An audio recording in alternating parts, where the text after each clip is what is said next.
परीक्षित महाराज के बारे में सूत गोस्वामी जी कह रहे थे, उत्सृज्य सर्वतः संगम विज्ञाता जित संस्थिति वैयासकिर्जहो शिष्यो गंगायाम स्वम कलेवरम। उत्सृज्य सर्वतः संगम, उन्होंने हर प्रकार की संग मतलब देह और देह अनुबंधी जितने भी, अनुबंधी मतलब देह से जुड़े हुए, अनुबंधी समझते, अनुबंध जिनका निरंतर बंधन रहता है कि भाई ये व्यक्ति तो निरंतर भाव रहता है ना कि मेरा बेटा है, मेरा पत्नी है, मेरे बच्चे, तो इस प्रकार के अनुबंधी संबंधों को त्याग करके विज्ञाता जित संस्थिति, भगवान अजित, भगवान श्री हरि के तत्व को वह समझ गए। समस्थिति, सम्यक रूप से उनकी स्थिति को विज्ञाता समझ गए। एक अर्थ है कि उनको मृत्यु के समय, अपनी मृत्यु के समय उनको समझ गए, दोनों ही अर्थ ले लीजिए।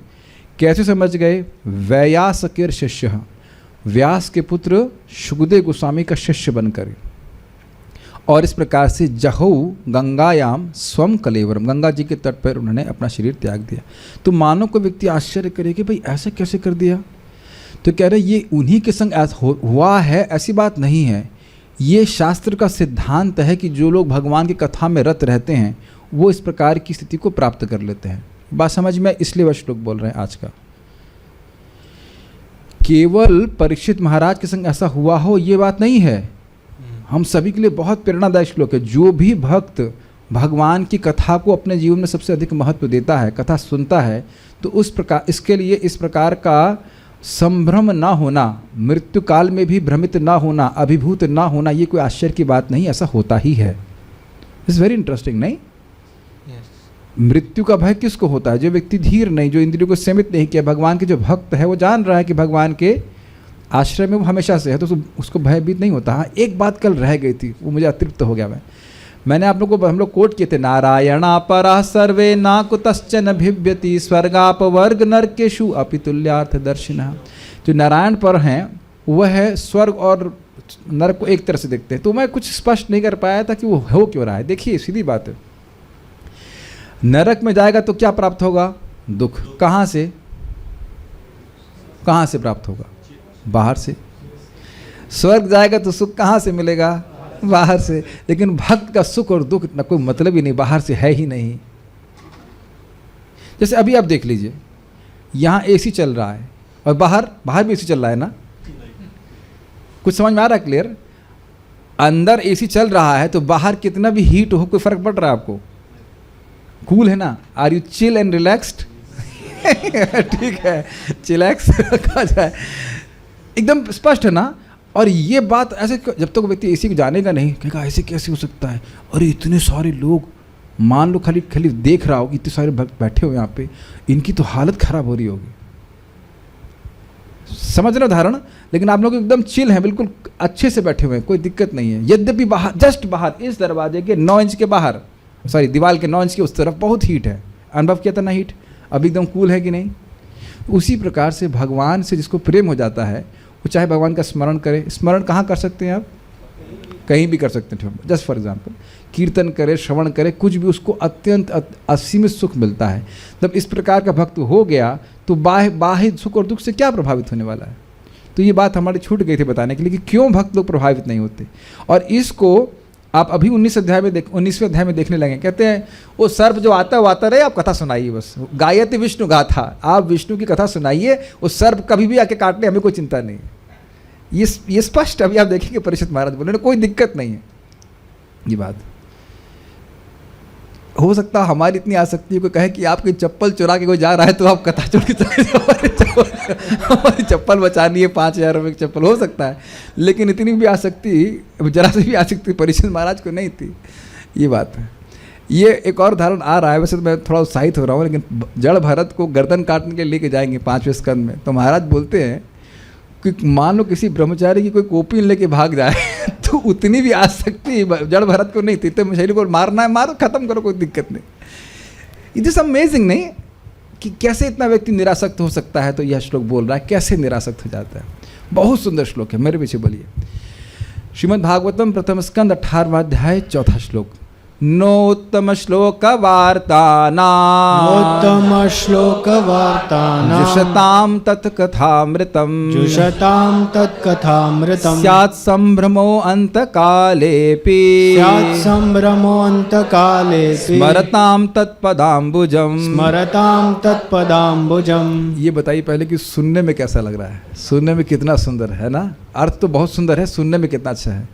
नो उत्तम श्लोक वार्तानाम् नोत्तम श्लोक वार्तानाम् जुषतां तत्कथामृतम् जुषतां तत्कथामृतम् स्यात् सम्भ्रमो अन्तकालेऽपि स्यात् सम्भ्रमोऽन्तकालेऽपि स्मरतां तत्पदाम्बुजम् स्मरतां तत्पदाम्बुजम्। नोत्तम श्लोक वार्तानां जुषतां तत्कथामृतम् नोत्तम श्लोक वार्तानां जुषतां तत्कथामृतम् स्यात् सम्भ्रमो अन्तकालेऽपि स्मरतां तत्पदाम्बुजम् स्यात् सम्भ्रमोऽन्तकालेऽपि स्मरतां तत्पदाम्बुजम्। नोत्तम श्लोक वार्तानां नोत्तम श्लोक वार्तानां जुषतां तत्कथामृतम् जुषतां तत्कथामृतम् स्यात् सम्भ्रमोऽन्तकालेऽपि स्यात् सम्भ्रमो अन्तकालेऽपि स्मरतां तत्पदाम्बुजम् स्मरतां तत्पदाम्बुजम्। क्या अर्थ है भाई, बहुत सुंदर अर्थ है। ऐसा इसलिए हुआ, क्या कैसा किस लिए हुआ जरा बताइए। परीक्षित महाराज भ्रमित अभिभूत नहीं हुए तक्षक के भय से, इसलिए ऐसा इसलिए हुआ क्योंकि जिन्होंने वैदिक स्रोतों से स्तुति की जाने वाले भगवान की दिव्य कथाओं के लिए ही अपना जीवन अर्पित कर रखा है। ये नहीं कि अब पूरा समय बच्चा रो पिट करके आए और आधा घंटा सुन लिए, वहाँ सुनते हैं, हीयरिंग में भरना है आधा घंटा, ये नहीं है सोच रहे, ये नहीं। दिव्य कथाओं के लिए ही अपना जीवन अर्पित कर रखा है। मतलब जैसे यहाँ पे आप देखते हो लोग दारू पीने के लिए ही नौकरी कर रहे हैं, बच्चे पालने के लिए ही नौकरी कर रहे हैं, करते कि नहीं। इसी तरह जीवन समर्पित करने का अर्थ है अर्पित। क्या करना है, जी क्यों रहे हैं, कथा के लिए, भजन के लिए। और जो निरंतर भगवान के चरण कमलों का स्मरण करने में लगे हुए हैं, उन्हें अपने जीवन के अंतिम क्षणों में भी किसी प्रकार की भ्रांति होने का डर नहीं रहता। कितना सुंदर बात आप सीख रहे हो। क्या आप लोगों को कुछ अच्छा नहीं लग रहा है? कितना सुंदर अपने को शिक्षा मिल रही, दिख रहा है कि क्या करना है। अगर वाकई मृत्यु के भय से हम मुक्त होना चाहते हैं तो क्या करना बताइए, कौन से मैं ऑप्शन दे रहा हूँ, इजी होगा, multiple choice. Software job, electrical engineering, दोनों में स्त्री काम नहीं कर सकती। डॉक्टर, तो डॉक्टर को तो सारी बीमारी से बचाते, डॉक्टर या फिर कंपनी सेक्रेटरी पकड़ लेते हैं इनका। चारों में से कौन सा ऑप्शन है? नन ऑफ द अबव है कि नहीं। राजा बनने से भी भय नहीं जाता है, हिरण्यकशिपु को भय नहीं गया था, भगवान की कथा सुनने से भय जाता है। और तो केवल भय दूर करने के लिए कथा नहीं सुन रहे हैं, लेकिन कथा किस लिए सुन रहे हैं जरा देखिए। अब देखिए कितना सुंदर अर्थ लिखा गया। उत्तम श्लोक वार्तानाम, उत्तम श्लोक का अर्थ समझ में आता है जिन भगवान की, यह प्रभुपाद अनुवाद कर रहे हैं, श्री भगवान जिनका गायन वैदिक स्रोतों से किया जाता है, उन पर जीवित रहने वालों का। पहले थोड़ा समझने का प्रयास कीजिए। उत्तम श्लोक शब्द का क्या अर्थ है? उद्गत तमः यस्मात्, तो वो जो तम से ऊपर उठ गए हैं, उठ गए नहीं, उठे हुए हैं। तो भगवान तो हमेशा तम से ऊपर उठे हुए हैं, या जिनका आश्रय लेकर व्यक्ति तम से ऊपर उठ जाता है। और एक और अर्थ है कि जो उत्तम लोग हैं जैसे शिव जी और ब्रह्मा जी, वह भगवान का उत्तम श्लोकों में गुणगान करते हैं। एक ही अर्थ है। तो इस प्रकार से भगवान हैं जिनका महान महान लोग गायन करते हैं, उन पर जीवित रहने वालों का। अब भगवान पे जीवित रहने वालों का मतलब हुआ जीवंत सन्मुखरितम भवदीय वार्ताम। अब कुछ क्लियर हो रहा है कि भगवान, इसीलिए प्रभुपाद अनुवाद किए कि भगवान कृष्ण की वार्ता को ही करने में अपना जीवन समर्पित कर रखे। भगवान के बारे में बोलना है, सुनना है, बोलना है, जप करना है, कीर्तन करना है, इसी में अपना जीवन समर्पित करके रखा हुआ है। It's not a part time business, it is not an inclusive activity, it is an exclusive activity for them. बस यही करना, यही करना, यही करना, कथा करनी, उसके लिए ऐसा होगा। लोग ध्यान से सुनते नहीं, कहते हम तो अब आधा घंटा सुन रहे हैं, घंटा सुन रहे से क्या होगा, उससे तो हम भय हमारे हृदय में अभी व्याप्त है, तो और बढ़ाना पड़ेगा उसको। यहाँ क्या बात बोल रहे हैं? जो कथा के लिए ही जी रहा है, थोड़ा थोड़ा कथा सुन रहा है ऐसा नहीं बोल रहे हैं, क्या ये समझ पा रहे हैं? किसी वस्तु के लिए ही जीवित रहने का क्या अर्थ है? अब वही चीज़ हमारे जीवन में सबसे अधिक महत्वपूर्ण है। देखिए, इस जगत में दृष्ट है कि जो लोग शराब के प्रति बहुत आसक्त होते हैं, उनकी सैलरी भी बहुत कम होती है। तो पूरा दिन भर रिक्शा चला रहा है, कुछ मेहनत कर रहा है, किस लिए? सोम रस मिल जाए किसी तरह अंत में, है कि नहीं? या और कोई मतलब स्त्री में आसक्त है तो वो स्त्री संग आदि से प्राप्त हो जाए, उसके लिए सारी मेहनत कर रहा है, भले वो और कार्य करते हुए दिख रहा है, लेकिन उसको वो चीज़ प्राप्त हो जाए, है कि नहीं? देखा गया है कि नहीं बात? तो उस तरह से समझना चाहिए कि भाई वो जी ही किस लिए रहे? कथा सुनने को मिल जाए, कथा सुनने को मिल जाए, कथा के लोलुप कह लीजिए। इस तरह से हमको भी बहुत अच्छा शब्द लगा, उत्तम श्लोक वार्ता नाम, उन लोगों के लिए। तत् कथामृतम, तत् मतलब भगवान श्री कृष्ण और उनकी कथा के अमृत को, तथा श्री भगवान की दिव्य कथाओं को सुनने में जुशताम, लगे रहने वालों का। लगे रहने का वाला ये नहीं कि मतलब हफ्ते में रेगुलर सुनते हम कथा, क्या भाई हफ्ते में एक बार बोले, हफ्ते में हम 4-5 बार तो 4-5 दिन तो सुनते हैं, और उससे पूछो 4-5 दिन ही खाते हैं आप, कि क्या उत्तर होगा? 7 दिन और दोनों टाइम खाते हैं कि नहीं खाते हैं? अरे भाई नहीं खाएंगे तो जिएंगे कैसे? ऐसा बोला जाएगा कि 4-5 दिन ही हम सुनते हैं। बल्कि ऐसे भी बोल रहे थे, मैं जब महसूस करता हूँ कि मेरा एनर्जी लेवल डाउन हो रहा है तब मैं कथा सुन लेता हूँ। मैं वाह, तुमने क्या, अगर आप रोज़ सुनेंगे तो आपका एनर्जी लेवल कभी डाउन नहीं होगा। तो ये लॉजिक है ना, लॉजिकल है ना, कि आपको जब एनर्जी लेवल भक्ति में डाउन लग रहा है तब सुन रहे हैं। तो ये कोई तरीका तो है नहीं, जब कमजोरी आती है तब ग्लूकोज पीते हैं, ऐसा तो नहीं करते ना। रोज़ ही खाना खाते हैं ना, रोज़ खाना खाते तो शक्ति रहती है। हमको शब्द, एक एक शब्द बहुत अच्छा लगा। जुशताम का था ना, लगा हुआ है, लगा हुआ है, ये सुनना, वो सुनना, ये सुनना, ऐसे लगातार कथा में लगा हुआ है। तत्पदाम्बुजाम स्मरताम, एवं उनके चरण कमलों का स्मरण करने वालों का। अब आप इसको अलग मत देखिएगा, जो व्यक्ति कथा सुनने में ही अपना जीवन लगाया हुआ है वो स्मरण किसी और करेगा। मैं भी देख रहा था कि जब मैं भी लौट के आ रहा था अपने ऑफिस से यहाँ पे, तो भागवत का श्लोक मन में अपने आप ही आ रहा था, जिनका हमने पारायण किया है, जिसको सुना है। इसको मैं अथ एनम न वदिष्यामि, कुछ था, अथ एनम वदिष्यामि, इसको मैं मारूंगा, ऐसे करके जो कली को बोल रहे थे परीक्षित महाराज। अब हो सकता है बाह्य रूप से जो मैं सोच रहा हूँ, मैं ये नहीं कह रहा हूँ कि सारे गुण मेरे में, हमें तो लालसा हो रही है कि ऐसे गुण हो जाएं, लेकिन थोड़ा बहुत श्रवण कीर्तन कर रहे हैं तो धूप सर पे लग रही है, लेकिन मन में भागवत श्लोक चल रहा था, एनम, इसको मारूंगा जरूर मैं। और यह भी नहीं कि मैं कुछ प्रयास कर रहा हूँ, अपने आप ही रहा है। आप लोगों को भी होता हुआ, कुछ श्लोक अच्छा लगता है तो मन में वास्मरण होता रहता है। तो अब जम के श्रवण कीर्तन चल रहा है तो बात के कुछ और सोचेंगे क्या? नहीं सोचेंगे। बल्कि एक मैं अपने अनुभव से बता रहा हूँ, कभी कभी कुछ भौतिक वार्ता भी करनी हो या कुछ होती भी है तो उसमें एनर्जी समाप्त हो जाती है। प्राणनाथ तो साक्षात बैठे हुए हैं, आप ही मुझे बता रहे थे ना कि कोई भौतिक वार्ता होती है तो मैं तुरंत थक जाता हूँ। Is it not? Pure devotee sitting, आपको पता नहीं है कि बीच में हमारे अच्छे मित्र हैं, लेकिन बस वंडरफुल, आई हर्ड फ्रॉम, हमने कहा कितना अच्छा नहीं, कोई मैं थक गया हूँ, आई वांट टू स्लीप। कोई भौतिक वार्ता चले मैं थक गया हूँ, लेकिन कथा सुनने का उत्साह बढ़ रहा है। सो सी, दिस इज वेरी नाइस, ये प्योर डिवोटी। तो और मैं देखा कैसे प्रभु जी धुआंधार जप करते हैं, 108 110 तो किए हैं, बहुत बार आते हैं, बहुत आराम से कर लेते हैं। Anyhow, every devotee is so special.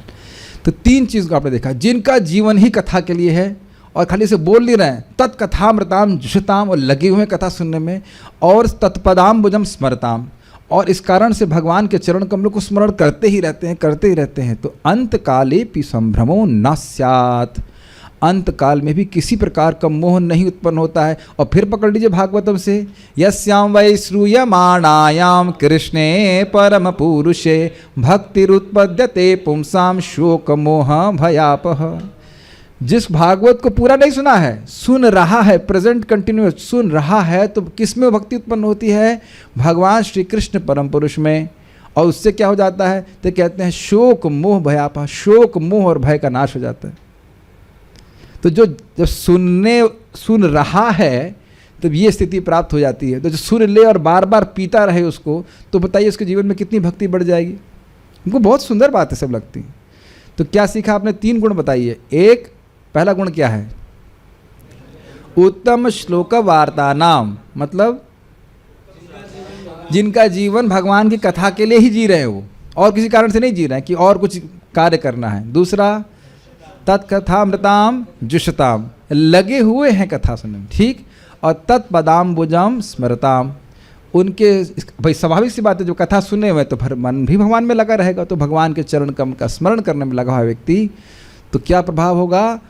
अंत काले भी संभ्रमो नास्यात्, अंत काल में भी संभ्रम नहीं होगा कि अरे मेरा क्या होगा इत्यादि इत्यादि। ये स्वयं भक्त लोग अनुभव कर रहे होंगे कि मृत्यु का भय कम हो गया है एटलीस्ट। अब ऑब्वियसली ऐसा नहीं कि ट्रक के सामने हम चले जाएं। बद्रीनाथ महाराज बोल रहे थे कि devotees are fearless but not foolish. ऐसा नहीं करे तुमको मृत्यु के बारे चलो तुम गोली रख देगा, ऐसा नहीं है। But is it not? मृत्यु का भय, एक से हम आगे बढ़ जाएं, जब इस पर विचार कर लें, ये बहुत कठिन प्रश्न है। मृत्यु का भय किस लिए होता है? वाह, कौन बोला? कौन बोला? आपने बोला। You really deserve, very nice. भोग छूट जाएंगे इस कारण से डर होता है। और संस्कृत बता सकेंगे इसकी?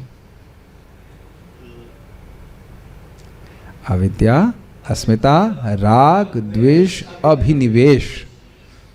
अब भोगों में अभिनिवेश हो जाता है व्यक्ति का, तो इसलिए डर लगता है ये भोग मुझे कैसे प्राप्त होंगे, जबकि हर देह, जो देह मिलेगी वही उसमें वो अच्छा लगेगा, है कि नहीं? आप लोग किसी को अपनी देह खराब लग रही है, आपको मतलब हम में से किसी को लग रही है? किसी को नहीं लग रही है? अरे हाँ, जो खराब लग रही है, क्लास के बाद बताता हूँ आपको। थोड़ी खराब लग रही है आपको, किसी को नहीं खराब लगती, सबको खुश लगता है ना, कोई दिक्कत नहीं है।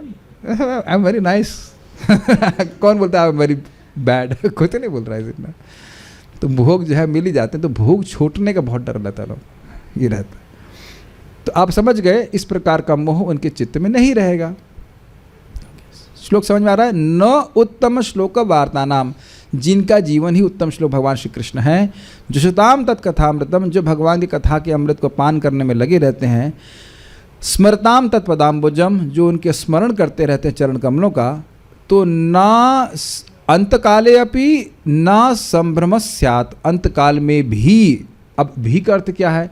भी का अर्थ यह है कि अन्यों की हालत खराब होती है अंतकाल में। अच्छा, अंतकाल का एक और अर्थ समझिए। अंतकाल का मतलब जब शरीर पूरी तरह डिस्फंक्शनल हो जाता है, सोचने समझने की शक्ति भी ठीक से नहीं रहती, फिर भी संभ्रम नहीं होता। It's amazing. हर शब्द का बहुत महत्व है। भी का अर्थ समझ गए? ठीक है, दिस इज वेरी नाइस। तो ये एक और बात समझ में आ रही है कि मृत्यु के समय भगवान का स्मरण कैसे कर पाएंगे। इस समय अगर दवा के श्रवण कर रहे हैं, खूब अच्छे से तबीयत से श्रवण कर रहे हैं, तब हम भ्रमित नहीं होने वाले। श्रीधरी, यह कोई आश्चर्य की बात नहीं है कि भगवत भक्त को मृत्यु की विभीषिका जन्य भय भी नहीं होता, क्योंकि वे लोग बातें भी श्री भगवान की ही करते हैं एवं नित्य ही भगवान के कथामृत का सेवन करते हैं। ऐसे लोगों को किसी प्रकार का मोह होता ही नहीं। कभी नहीं हुआ तो आगे कैसे उत्पन्न हो जाएगा?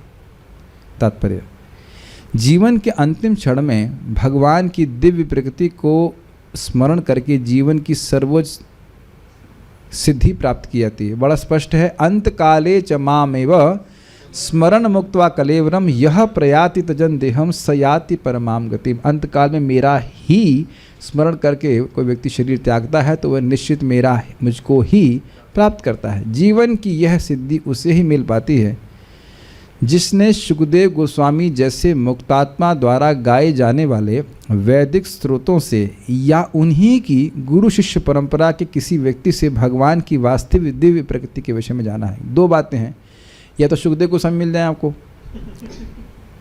वो कहाँ मिलेंगे, और नहीं तो उनकी परंपरा में कोई व्यक्ति आपको सुनाए। तो बेसिकली बात क्या है, कथा जब तक परंपरा में नहीं सुनी जाती, उस जीव के हृदय से कचरा नहीं जाने वाला है, उसका मोह बना लगेगा, बल्कि कथावाचक का ही मोह बड़ा रहता है। मोहवश ही तो कथा कर रहा है। कारिता कण लोभे ना कथा सारम तत्व कथा। कण के लोभ से, कण मतलब अन्न के लोभ से कि खान पीने को मिलेगा, पुआ पकौड़ी मिलेगी, इसलिए कथा चल रही है, या पैसा मिलेगा। जब वो ऐसा कोई व्यक्ति बोल रहा है तो उसकी कथा में कोई सार नहीं रहता, कोई दम नहीं रहेगा। इसीलिए प्रभुपाद जी कह रहे हैं गुरु शिष्य परंपरा में ही सुनना हो। वैदिक स्रोतों को किसी मनोधर्मी से सुनने से कोई लाभ नहीं होता। मतलब जैसे श्लोक में 3-4 शब्द आए, अब कोई मनोकल्पना करके इसका ये अर्थ ले ले वो अर्थ ले ले तो उससे कुछ नहीं होता। आप समझते हो इस बात को? परंपरा में जैसे आचार्यों ने बताया वैसा अर्थ लेना होता है। जैसे आपने सुना है कार्त स्वर, प्राणनाथ प्रभु से पूछता हूँ, आप में से कोई नहीं बताना, प्रभु जी कार्त स्वर का अर्थ क्या होता है? कार्त स्वर, स्वर जानते हैं? स्वर, हाँ एग्जैक्टली, आपकी कोई गलती नहीं, आपने सही बोला। कार्त स्वर का यही अर्थ होता है, कातर स्वर में बोलना। लेकिन भागवत में हम लोग पढ़ चुके हैं कार्त स्वर परिच्छदम मतलब स्वर्ण। स्वर्ण, कार्त स्वर का अर्थ स्वर्ण कैसे हो गया?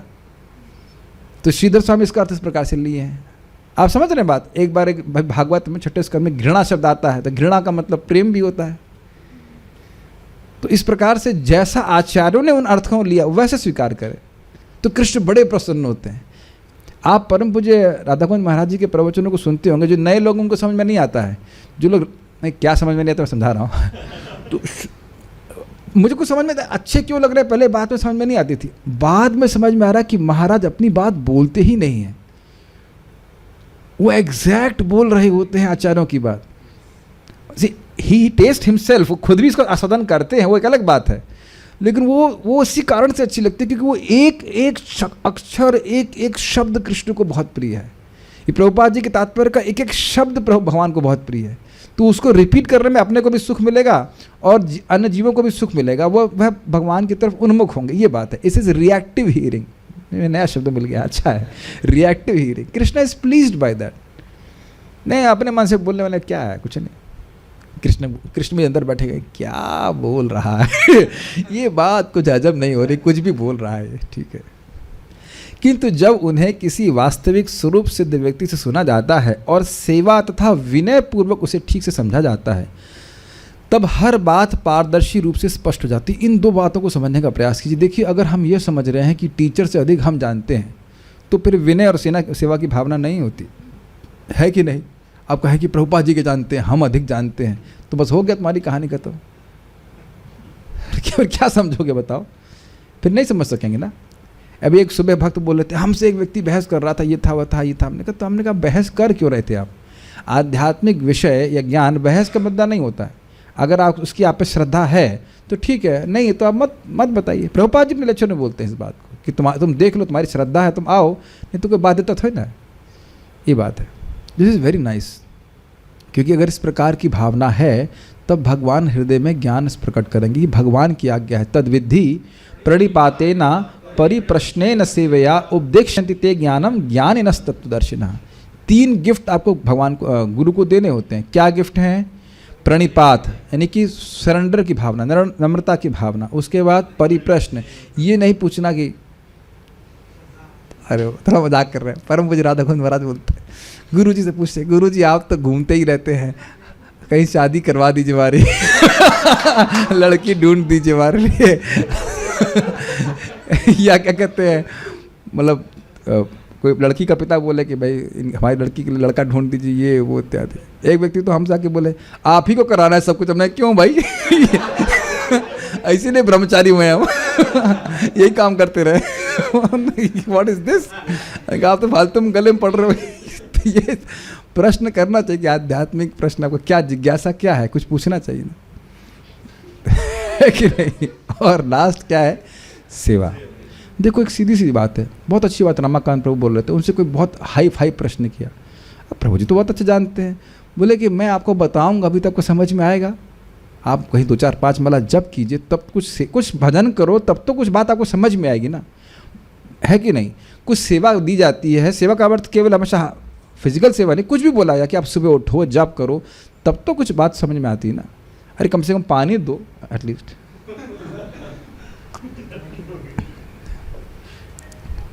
सेवा इज वेरी नाइस।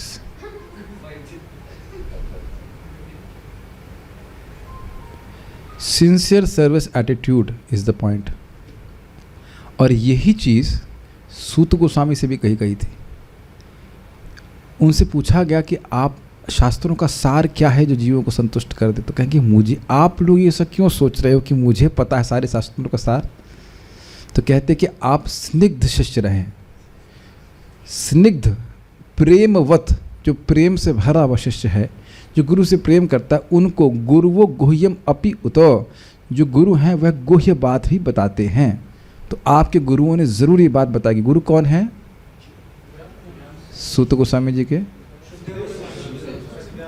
व्यासदेव जी भी हैं, लेकिन प्रमुख गुरु हम देख रहे हैं शुकदेव गोस्वामी हैं। और वह देख रहे थे कि उग्रश्रवण नाम है उनका, सूत गोस्वामी जी बहुत उग्र, बहुत उग्रता से, मतलब बहुत ही गंभीरता से श्रवण कर रहे थे। वो जानते थे कि आगे भागवत बोलेंगे, बिल्कुल पास में बिठा कर उनको कथा और वो बोले भी हैं। 12वें स्कंद में आप देखेंगे यही सूत गोस्वामी जी आगे जा करके शौनक आदि ऋषि को बोलेंगे, तो वो आशीर्वाद भी दे रहे थे उनकी इस प्रकार की आग्रह को देख करके। सेवा समझ रहे हैं इस बात को? देखिए, वैष्णवों की, साधुओं की, गुरु की सेवा का सबसे पहला मानदंड तो ये कि सुनना चाहिए। सुन नहीं रहा है और तो फिर क्या सेवा कर रहा है बताइए। तो ये तो खैर बड़ा विषय हो जाएगा, लेकिन बड़े इंपॉर्टेंट बात सीखना चाहिए। किस प्रकार से सीखना है? पारदर्शी रूप से स्पष्ट हो जाती है। मतलब समझाता हूँ, मेरा चश्मा है, ये पारदर्शी है कि नीला पीला है? तो पारदर्शी है मतलब यथावत चीज़ें दिखाई पड़ रही, ये कहने करते, ये बात समझ में आने वाली है। इस तरह विनीत शिष्य जीवन के अंत तक दिव्य स्तर पर रह सकता है, निरंतर दिव्य स्तर पर रहता है। ऐसा नहीं कि मृत्यु के समय में वो प्राप्त किया है, ऐसा नहीं कि मृत्यु, ये कहीं सुनाई तो नहीं पड़ रहा है मृत्यु के समय वह मोह को ना प्राप्त हो, ऐसा नहीं है। पूरा जीवन ही मोह से वो दूर रहता है। इस प्रकार से वैज्ञानिक अनुकूलन द्वारा मनुष्य भगवान को जीवन के अंत समय तक स्मरण रख सकता है। जब शरीर के जर्जर होने से स्मरण शक्ति ढीली पड़ जाती है। ये समझ में आया? अपी का अर्थ अंत काले अपी। अपी की व्याख्या प्रभुपाद जी कर रहे हैं कि देखो उस समय हालत खराब होती है, शरीर का एक एक अंग डिस्टर्ब हो जाता है, कफ वित्त वायु सब डिस्टर्ब हो जाता है, फिर भी वह कृष्ण का स्मरण कर सकता है। किसकी कृपा से? भगवान की कृपा से। It's not an easy thing. ये आप देख लीजिए, जैसे मेरी भी दादी मरने वाली हैं, अब उनको स्मरण करवाइए कृष्ण का। चैलेंज देता हूँ, चैलेंज नहीं देता, कुछ लक्ष्मी भी दे देंगे, जाओ 10,000 रुपये दे देंगे, जाओ स्मरण करा लो। नहीं होगा, कोई शाप नहीं दे रहे, क्या करूँ बताओ? न सुनाई पड़ रहा है, ना कुछ दिखाई ठीक से दिखाई पड़ रहा है, ना कोई इच्छा भी है कृष्ण की स्मरण करने की। कैसे कराओगे बताओ? 80 पता कितने साल की, मुझे पता 89 की, पता कितने साल की है, 89 साल भजन। चलो 9 साल छोड़ दीजिए, 10 साल 12 साल 20 साल से भी शुरू किया होता, कितना भजन होता उनके पास। अब हम क्या कर सकते हैं? और किसी के भी दादा दादी मर रहे हों, आप प्रयास करना कि वह कृष्ण का स्मरण कर लें, वह स्मरण कर भी नहीं पाएंगे, नहीं होता है, इट डजंट वर्क। तो ये बहुत बड़ी बात है। अंत काले अपी, अपी का मतलब है स्थिति में शरीर की स्थिति बिल्कुल डिस्टर्ब हो जाती है। आप यहाँ देखते नहीं कि जरा बुखार हो जाता है, जप करने में कितनी कठिनाई होती है। तो शरीर छोड़ते समय कितनी बड़ी परेशानी, कितना बड़ा एग्जाम है, व्यक्ति को सोचना चाहिए। लेकिन फिर भी हो पाता है, क्यों? क्योंकि जीवन भर भगवान की कथा सुनी है। इसीलिए जो बुद्धिमान व्यक्ति है यहाँ इस सभा में, या जब कभी भी कोई इसको सुनेगा, दिमाग में घुसा लीजिए कि मनुष्य जीवन है भगवान के बारे में श्रवण करने के लिए। Please hear that what we hear is what we remember. जो हम सुनते हैं वह स्मरण होता है। इसीलिए प्रभुपाद जी वैज्ञानिक अनुकूलन का अर्थ बता रहे हैं। ये वैज्ञानिक बात है, जो आपने सुना है वही स्मरण रहेगा। तो सुनते सुनते सुनते दिमाग में रिकॉर्डिंग हो जाएगी, वही बात घूमेगी मन में, है कि नहीं? ये बात बोल रहे हैं। समान व्यक्ति के लिए जीवन के अंत समय वस्तुओं को यथारूप में स्मरण रख पाना कठिन है। अपने बेटे को और पत्नी को भी भूल जाते हैं लोगों को, पता है ये बात? वो देखते कहते तुम कौन? आपने ऐसा पता नहीं देखा है कि नहीं? हमने देखा है कि सब भूल जाते हैं, सब कुछ भूल जाता है। एक इंटरेस्टिंग चीज़ है, नाम तो नहीं जानते, हमने सुना है कि एक प्रभुपाद जी की शिष्या रही, वो तो शरीर छूट गया, वो सब भूल गई, केवल हरे कृष्ण मंत्र याद था। हरे कृष्णा कृष्णा कृष्णा हरे हरे, हरे राम राम राम हरे हरे। तो कितना बढ़िया हो कि मृत्यु के समय सब भूल जाए, भगवान का नाम याद रहे। ये भी एक्सक्लूसिव है, ये भी अद्भुत बात है, नहीं? सब भूल गए।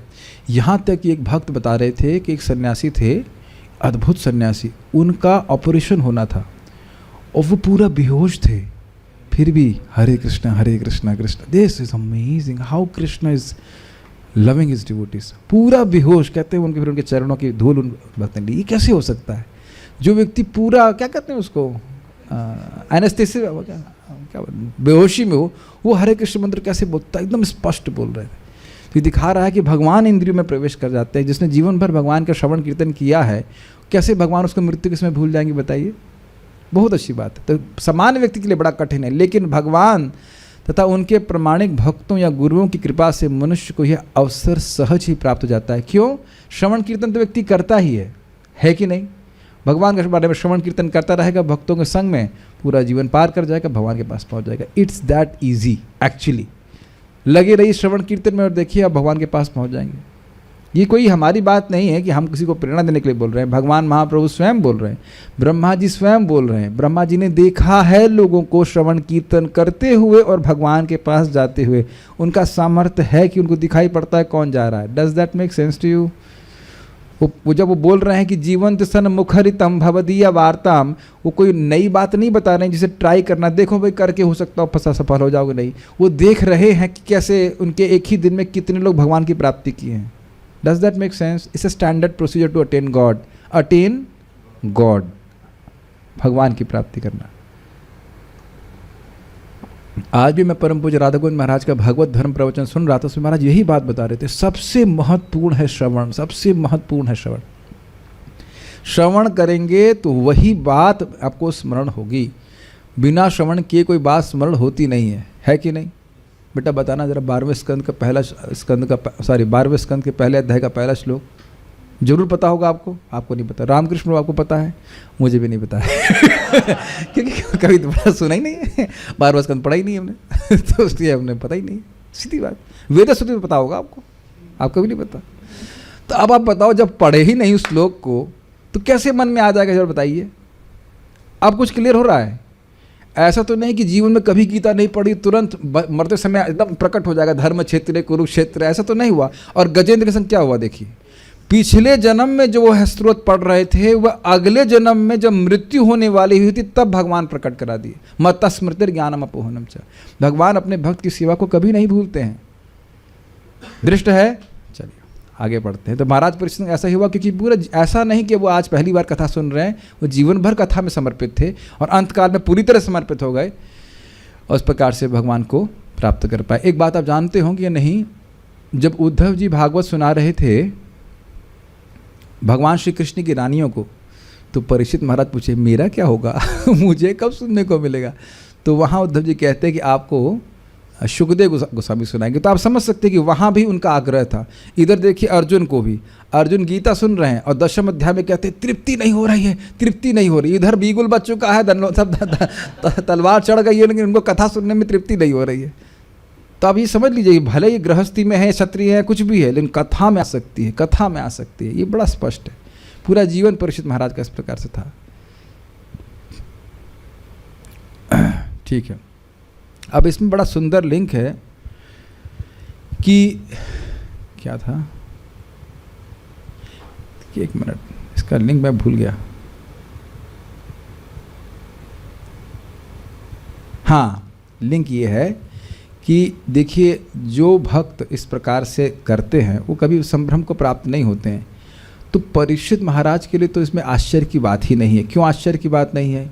कि यद्यपि कली का प्रवेश उनके राज्य में हो चुका था, लेकिन फिर भी कली अपना प्रभाव नहीं दिखा पा रहा था। तो वो महान भगवान के भक्त हैं, तो उनके लिए इस प्रकार से जो पिछला श्लोक है उसको जीवन में चरितार्थ करना कोई आश्चर्य की बात नहीं है। कुछ समझ में आ रहा है? इसलिए वो श्लोक बोल रहे हैं। समझ में आया? ये एक सिद्धांत है कि जो भगवान का श्रवण कीर्तन करता है, स्मरण करता है, वह मृत्यु काल से प्रभावित नहीं होता है।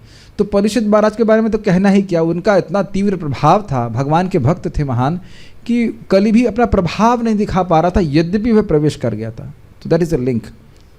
नहीं तो आप देखेंगे कि श्लोक को इंडिपेंडेंटली देखेंगे तो समझ ये कहाँ से, कली कहाँ से आ गया। मेरे पीछे बोलिए, तावत कलिर्न प्रभवे, तावत् कलिर्न प्रभवेत्, प्रविष्टोऽपि ह सर्वतः, प्रविष्टोऽपि ह सर्वतः, यावद् ईशो महान् उर्व्याम्, यावदीशो महान् उर्व्याम्, अभिमन्यव एकराट्, अभिमन्यव एकराट्। जब तक अभिमन्यु का महान शक्तिशाली पुत्र संसार का सम्राट बना हुआ है, तब तक कली के पनपने की कोई गुंजाइश नहीं है। लिंक समझ में आ रहा है दोनों का?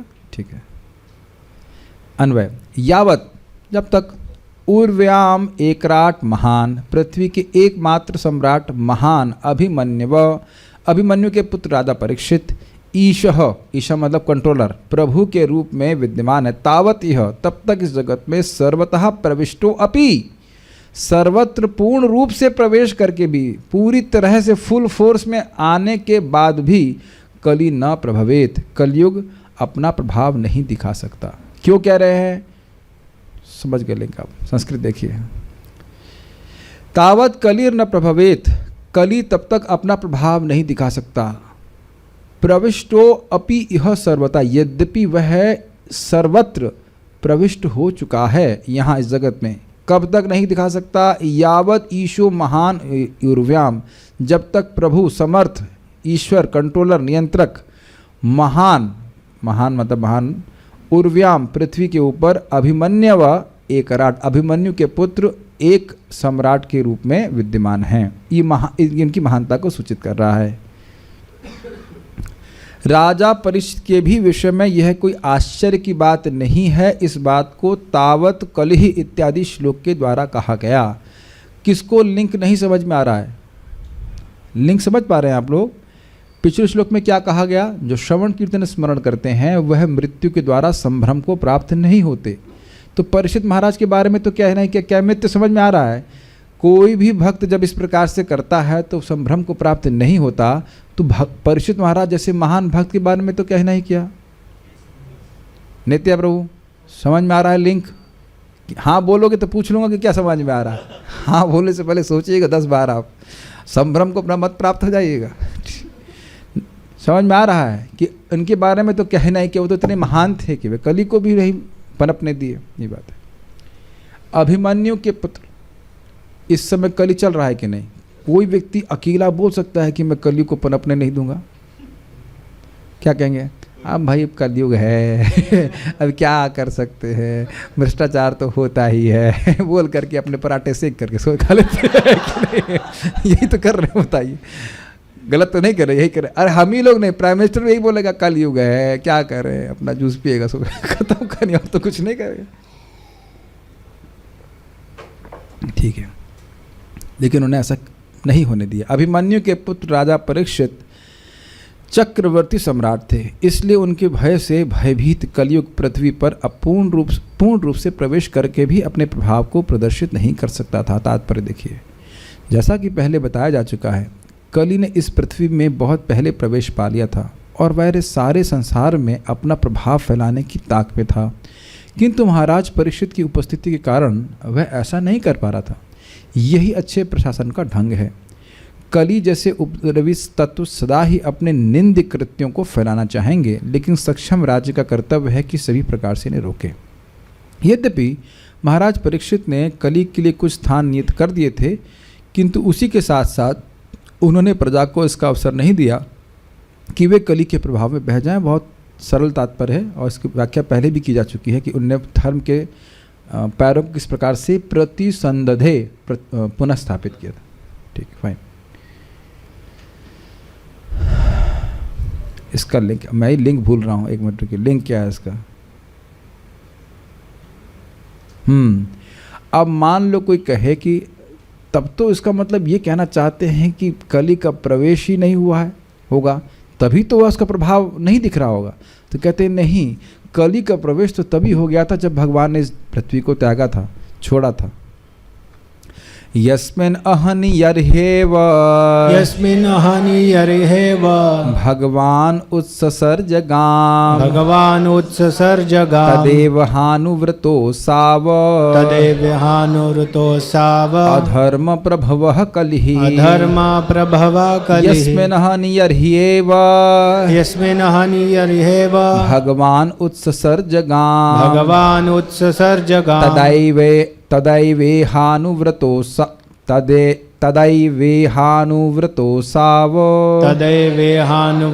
साव अधर्म प्रभवः कलिः। हम स्पीड तेज तो नहीं कर रहे हैं, इधर ओके फाइन, ठीक है। जिस दिन तथा जिस क्षण भगवान श्री कृष्ण ने इस पृथ्वी को छोड़ा, उसी समय समस्त अधार्मिक कृत्यों को बढ़ावा देने वाला कली इस संसार में आ गया।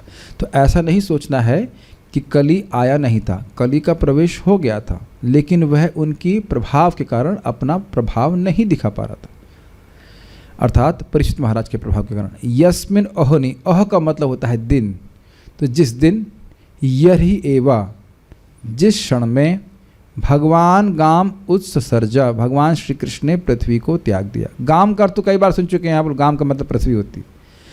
तदैव, तदा प्लस एव, उस समय निश्चित ही, कोई संशय नहीं करना चाहिए, यह इस जगत में अधर्म प्रभव, समस्त अधार्मिक कृत्यों को बढ़ावा देने वाला, प्रभव का अर्थ लिखा है तेजी से फैलाने वाला, ये कली का है। कली का मुख्य प्रभाव है कि अधर्म को बढ़ाता है, किसके द्वारा? असत्य को बढ़ाने के द्वारा। असौ, वह कली अनुप्रवृत्तो, प्रविष्ट हो गया। संस्कृत देखिए, यस्मिन अहनि, जिस दिन, यर्हि एवा, जिस क्षण भगवान उत्सर्जगाम, भगवान ने पृथ्वी को त्याग दिया था, तदेव, तदेव इह अनुवृत्तो असाव, असौ, उसी दिन अनुवृत्ति यानी कि उसका प्रवेश हो गया था। असौ को मतलब वो कली है, उस कली का, वह उस कली का प्रवेश हो गया था। कैसा कली? अधर्म प्रभव कली, अधर्म को बढ़ाने वाला कली का प्रवेश हो गया। तो यह नहीं सोचना चाहिए था कि प्रवेश बाद में हो रहा था, उसकी सरकार तो पहले से आने चालू हो गई थी, लेकिन फिर भी परीक्षित महाराज ने उसको पैर जमाने नहीं दिया, बढ़ावा नहीं प्राप्त करने दिया। सब लोग फॉलो कर पा रहे हैं? कठिन तो नहीं हो रहा है? ठीक है, श्रीधरी। यदि कोई यह कहे कि तब तो उस समय तक कली का पृथ्वी पर प्रवेश ही नहीं हुआ होगा, तो ऐसी बात नहीं। कई बार ऐसा लोग होता है कि किसी को गुण सुनेंगे तो उसको मिनिमाइज कर देंगे, मान अरे ऐसे ही है, कोई भी कर सकता है, कोई भी कर सकता है, कोई भी कर सकता है, 16 माला कोई भी कर सकता है और खुद नहीं कर पाएगा। गीता कोई भी लिख सकता है, तुम लिख के दिखाओ। तो ऐसा नहीं है, कली का प्रवेश उस समय नहीं बता। कहने का अर्थ समझ रहे हैं? कली का, मान लीजिए सिंपल सी बात है कि आप कोई नया बिजनेस शुरू कर रहे हैं तो थोड़ा समय लगेगा कि नहीं, लेकिन अगर बिजनेस आपका सेटअप हो गया है तो आप थोड़ा उसमें पावरफुल हो, नहीं? तो ऐसा नहीं था कि परीक्षित महाराज के समय कली का प्रवेश हो रहा था, ऐसा नहीं था कि वो जड़ें जमा रहा हो, अपना बिजनेस खोल रहा हो, उसका बिजनेस सेटअप हो गया था। कुछ अब स्पष्ट हो रहा है? तो लिंक कुछ समझ पा रहे हैं? इससे और कुछ क्लियर हो रही है, परीक्षित महाराज का गुण क्लियर हो रहा है। ऐसा नहीं था कि कलयुग अभी मतलब धीरे धीरे आ रहा ईस्ट इंडिया कंपनी की तरह धीरे नहीं, वो स्टैब्लिश हो चुका था और फिर भी परीक्षित महाराज उसको बढ़ने नहीं दिए, ये अर्थ है। कुछ अंतर दिख रहे हैं? कोई नया होता उसे दबा दिए होते तो अलग बात है। जैसे यहाँ देखिए कि कोई नया चोर है तो उसको पुलिस को दबाने में कोई कठिनाई नहीं होती है, लेकिन अब जो पूरा गैंग बन चुका है, जो काफ़ी बड़ा गैंग बना चुका हो, उसने अपने प्रभाव को फैला लिया, उसको दबाने में कठिनाई होती है कि नहीं होती? तो इस प्रकार से उसने अपने सिस्टम को फैला लिया था कलयुग ने, लेकिन फिर भी परीक्षित महाराज को रोक दिए, ये कहने का। अब एक भक्त ने पूछा कि ये परीक्षित महाराज को कब मालूम चला कि कलयुग आ चुका है? तो उत्तर मैंने क्या दिया जानते हैं? भाई डेट हमको नहीं पता वो क्या बता, ये लिखा है कि परीक्षित महाराज सुने कि कली प्रवेश कर गया तो उनको अच्छा नहीं लगा, डेट तो नहीं बताए हैं। डेट प्राण प्रभु, हाँ भाई अर्जुन के पैदा होने की डेट तो प्रभु जी बता ही चुके हैं। हाँ क्या है डेट?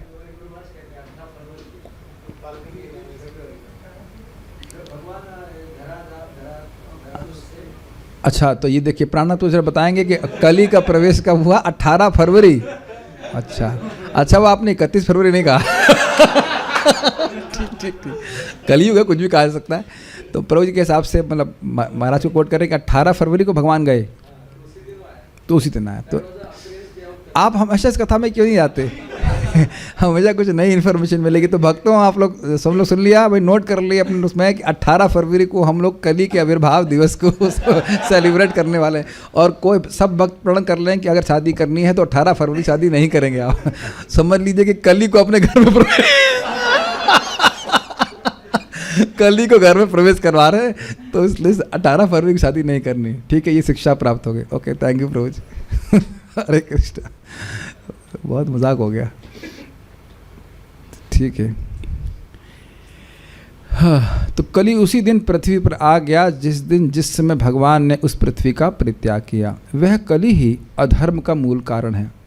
एक अर्थ यहाँ पे ले लिया, प्रभाव का अर्थ होता कारण, एक अर्थ हमने प्रभाव का अर्थ क्या लिया, बढ़ावा देने वाला, दोनों ही बातें। किंतु वह राजा परीक्षित के प्रशासन काल तक अपना प्रभाव नहीं प्रदर्शित कर सकता है।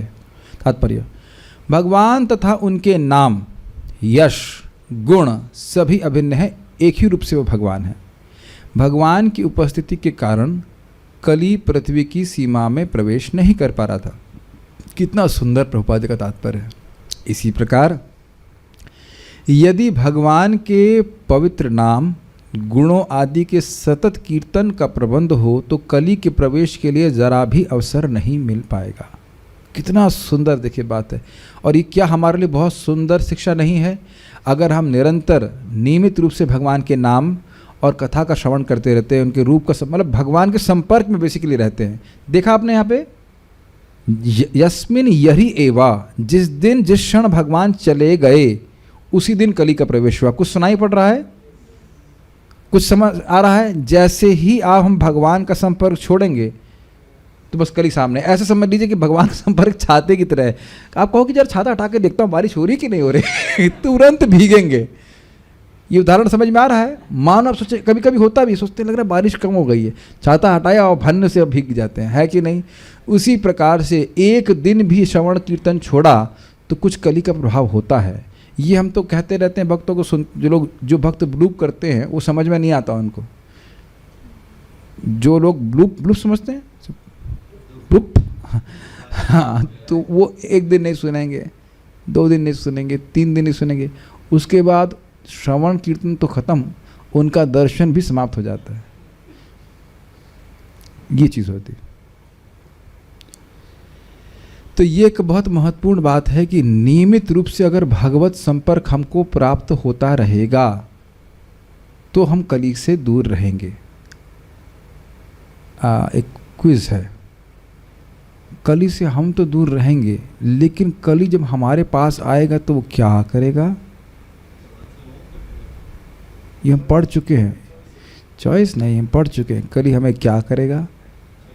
पहली बात तो कली पहले हमारे में कौन से डिपार्टमेंट में प्रवेश करेगा? नहीं, मैं चित्त में, वेरी गुड प्रद्युम्न, चित्त में। और चित्त में आकर के फिर क्या करेगा?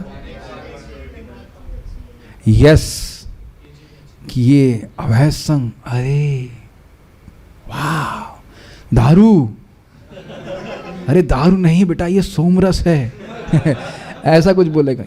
जुआ खोलो देखो खूब पैसा है इसमें, इत्यादि इत्यादि। जहाँ हमारी मति भी नहीं जा रही थी वहाँ मति जाने लग जाती है। ये प्रभाव है कली का।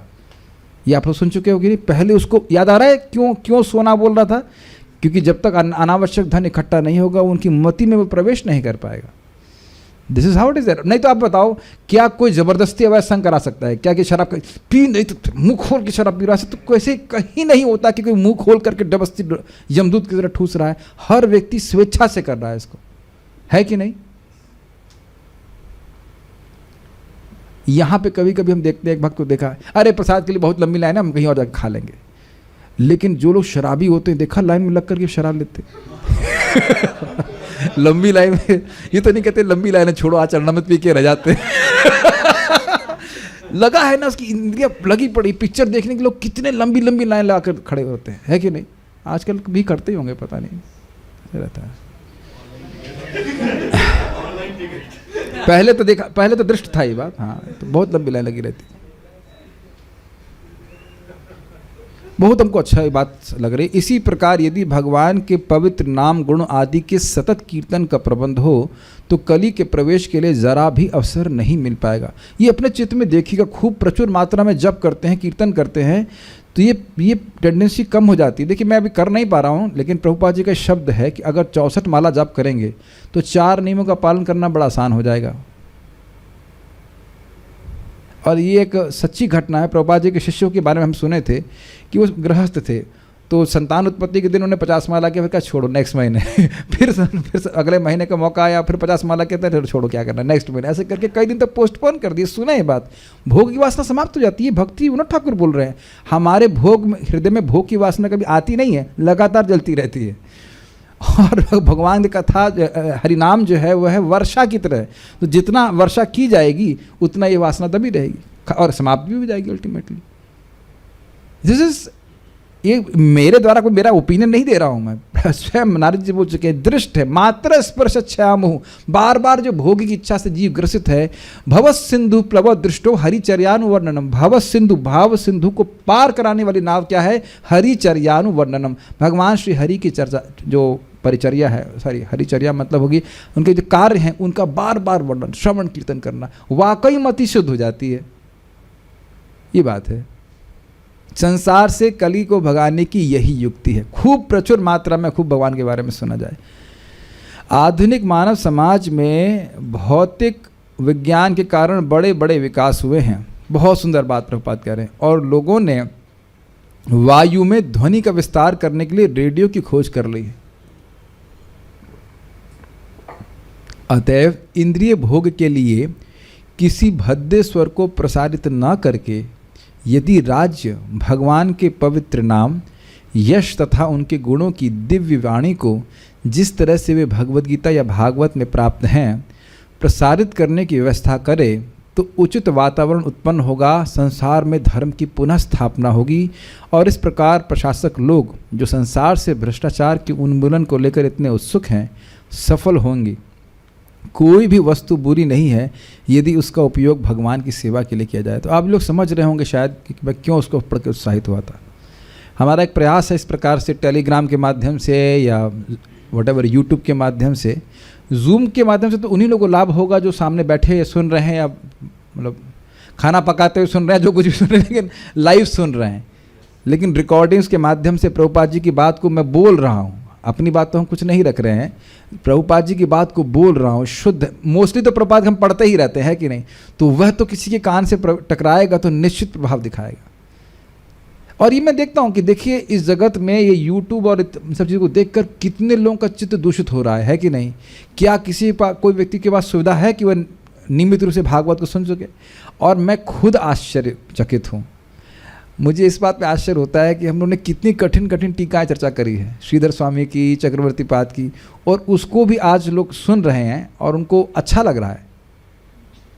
डिसलाइक तो नहीं दे रहा है कोई मतलब कुछ लोगों को है जो भगवान के बारे में सुनना चाहते हैं और उनके जीवन में आलोक भी प्राप्त हो रहा है। इसमें मेरा कुछ नहीं, मैं तो एक माइक की तरह खाली बोल रहा हूँ बस।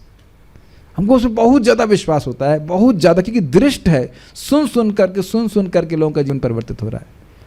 तो ये प्रभुपाद जी एक जगह अभी प्रथम स्कंद में आगे भी शायद कहेंगे कि टेक्नोलॉजी का उपयोग भगवान के श्रवण कीर्तन के लिए होना है। कुछ सुनाई पड़ रहा है हरि प्राण प्रभु? हिंदी समझ रहे हैं? सुनाई पड़ रहा है ना? कुछ करना है ना इस संबंध में? मराठी में प्राणनाथ प्रभु क्या बोलेंगे? आप कुछ करने वाले हैं, कैसे बोलेंगे मराठी में? तुम्हें काय करना कुछ करेंगे कि नहीं करेंगे? देखिए हम अब ये बात ब्रह्मचारियों को बोल रहे हैं। भाई देखो, जो बाहर के भक्त हैं, बाहर रहते हैं, उनको तो नौकरी जाना होता है, करना। हमें तो कोई नौकरी नहीं करनी है, हमारे पास समय है, शास्त्र पढ़ सके, हम समझ सकें। भाई जैसे मुझसे कहा जाए खाना बनाओ तो बहुत कष्ट होगा, है कि नहीं? घर में लोग खाना बनाते हैं, या अब कहो कि नौकरी करने जाए 8 घंटा, तो हमसे बहुत मुश्किल हो जाएगा। क्यों करें भाई, है कि नहीं? लेकिन जो हमारे पास समय बाकी बचता है, हमारे पास भगवान ने समय दिया है, ठाकुर जी कृपा किए हैं, वह शास्त्र पढ़ करके समझ करके लोगों को बताना चाहिए। मेरी बात समझ पा रहे हैं? जैसे पका पकाया प्रसाद मिल जाता है हम लोग को, उसी प्रकार से लोगों को पका पकाया कथा मिलनी चाहिए। अगर कह दिया जाए प्राणनाथ प्रभु खाना अपना खुद से बनाओ, तो आप बनाने वाले हो? बहुत कठिन होगा कि नहीं? उसी प्रकार से अब घर गृहस्थी में जो लोग, अब शब्द वही इस्तेमाल करेंगे, फंसे हुए हैं बेचारे, उनसे बोलो आप अब खुद ही पढ़ो, आप खुद पढ़ो। बहुत कम होंगे जो पढ़ने वाले हैं खुद से।